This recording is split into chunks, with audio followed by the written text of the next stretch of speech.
នៅពេលដែលយើងចង់និយាយ clear ដល់វិញខ្ញុំហើយជាភាសាចិនកុំនិយាយតៅវ៉ាលើកាយវ៉ាលើជាចុងក្រោយខ្ញុំចង់ណែនាំសភៅមួយក្បាលទៀតដល់អ្នកទាំងអស់គ្នាសភៅនេះមានឈ្មោះថា Chinese for Management នេះគឺជាសភៅទី3ដែលខ្ញុំធ្វើការណែនាំទៅអ្នកទាំងអស់គ្នាហើយចំពោះសភៅនេះខ្ញុំលើកទឹកចិត្តឲ្យអ្នកទាំងអស់គ្នាសិក្សាខ្លឹមសារវាឲ្យបានច្បាស់ហើយចាំរៀនពាក្យតាមក្រោយ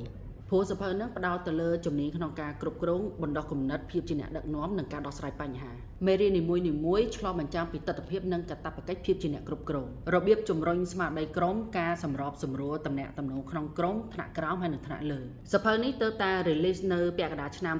2025សរុបទាំងអស់មាន119ទំព័រ cover 15មេរៀនហើយសភៅនេះក៏មាន audio ស្ដាប់ការបញ្ចេញសម្លេងរបស់ជនជាតិចិនផងដែរចំពោះសភៅនេះត្រូវជាមួយនឹងបុគ្គល3ប្រភេទទី1គឺសិស្សនិស្សិតដែលគាត់ចេះភាសាចិនស្រាប់ហើយគាត់ចង់ចាប់យកជំនាញក្នុងការគ្រប់គ្រងប្រភេទទី2គឺបុគ្គលិកដែលមានតួនាទីជាអ្នកគ្រប់គ្រងពីថ្នាក់ទាបដល់ជាន់ខ្ពស់ប្រភេទទី3គឺសម្រាប់បុគ្គលដែលគាត់មានបំណងចង់ស្វ័យសិក្សាបន្ថែមទៅលើការគ្រប់គ្រងគាត់ក៏អាចសិក្សាលើសភៅមួយក្បាលនេះបានផងដែរប្រសិនបើអ្នកទាំងអស់គ្នាមានដំណើរការអាចស្វែងរកសភៅនេះនៅហាង Seven Cafe ដែលមានទីតាំងនៅជិតអូឡ িম্প ិកឬមួយក៏អាចតាក់ទងខ្ញុំផ្ទាល់ក៏បានដែរអរគុណ